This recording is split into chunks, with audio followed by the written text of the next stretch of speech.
नमस्कार साथियों। आज स्वतंत्रता दिवस है। आज 15 अगस्त है। देश अपना राष्ट्रीय पर्व मना रहा है, लेकिन इस राष्ट्रीय पर्व के मौके पर देशवासियों से एक बहुत कड़वी बात बोलना चाहूंगा मैं। ये कड़वी बात आपको सुननी पड़ेगी। ये कड़वी बात मैं बोल रहा हूँ। ये कड़वी बात सरकारें नहीं बोलती, ये कड़वी बात पार्टियां नहीं बोलती, प्रशासन नहीं बोलता। जो बात मैं आपको बोलने जा रहा हूँ, हम लोग अक्सर कोई वारदात हो जाती है तो उसमें प्रशासन को दोष देते हैं, उसमें सरकारों को दोष देते हैं। वो दोष जो हम सरकारों को देते हैं, हम ये नहीं देखते, हम ये अपने गिरेबान में नहीं झांकते, हम आईना नहीं देखते कि वो दोष केवल सरकारों के लिए, केवल प्रशासन के लिए नहीं होता है। वो दोष हमारा भी होता है, उसमें दोषी हम भी होते हैं। उसमें हम दोषी कैसे होते हैं बताता हूं आपको।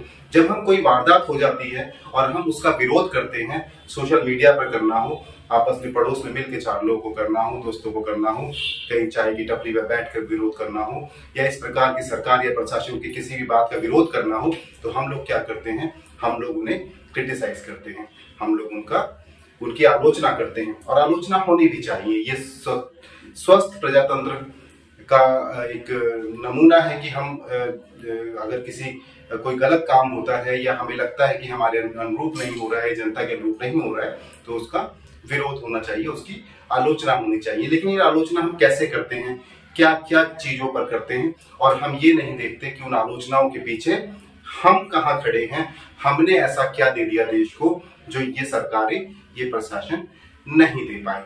समाज का जब विरोध करते हैं, जब हम इन प्रशासन के काम का विरोध करते हैं, या कोई वारदात हो जाती है तब हम पुलिस प्रशासन का विरोध करते हैं, तब हम ये नहीं देखते कि ये समाज के रूप में हम कितने विफल रहे हैं, हम कितने नाकामयाब रहे हैं। इस समाज को संभालने में हमारे भी एक बड़ी भूमिका थी। पुलिस वारदात होने के बाद पहुंचती है, प्रशासन उस पर कार्रवाई उसके बाद करता है। सरकारों को अगर कानून बनाना पड़े तो इन सारी चीजों के ऊपर कानून वारदात होने के बाद बनाते हैं। लेकिन हम क्या करते हैं? हम उसकी बीज हैं, हम उसके मूल में हैं। जो वारदातें हो जाती हैं, जो समाज में कड़वाहट फैली हुई है, जो समाज में द्वेष फैला हुआ है, हम उसके मूल में हैं। लेकिन हम अपने आप को, अपने समाज को कतई सुधारने का काम नहीं करते हैं। हम क्या करते हैं? अभी हाल ही में आप देखें, हाल ही में एक वारदात हुई थी संगम विहार और देवली के आसपास का जो क्षेत्र है, वहां पर एक वारदात हुई थी। एक व्यक्ति ने दूसरे व्यक्ति को चाकू से मार दिया। किस लिए मार दिया? क्योंकि 3000 रुपए उधार दिए थे और वो नहीं दे रहा था। बहुत बार उससे बात की, लेकिन वो पैसे उसने नहीं चुकाए। इस चीजों का मैं समर्थन नहीं करता, ये चीजों का कट्टर विरोधी हूँ। लेकिन ये समाज के विफलता होने का बहुत बड़ा सबूत है। समाज अगर अपने आप को सफल करना चाहता है तो इस प्रकार की चीजों को अपने बीच में पैदा ना होने दे, इस प्रकार के द्वेष अपने बच्चों में पैदा ना होने दे, अपने परिवार को इन सारी चीजों से दूर रखें। तब हम एक अच्छे समाज का निर्माण कर पाएंगे। और हम वो समाज का निर्माण नहीं कर पाते, हम अपने बच्चों पर ध्यान नहीं दे पाते, हम ये नहीं देखते कि हमारे बच्चे कर क्या रहे हैं, किससे मिल रहे हैं, कहाँ जा रहे हैं। केवल घर से निकले और घर आए, उसके बीच में उन्होंने क्या किया हमें नहीं पता होता।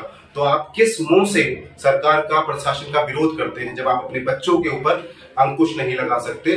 तो सोचिए पुलिस प्रशासन के बारे में, सोचिए सरकारों के बारे में, वो कितने लोगों पर अंकुश लगाएंगे।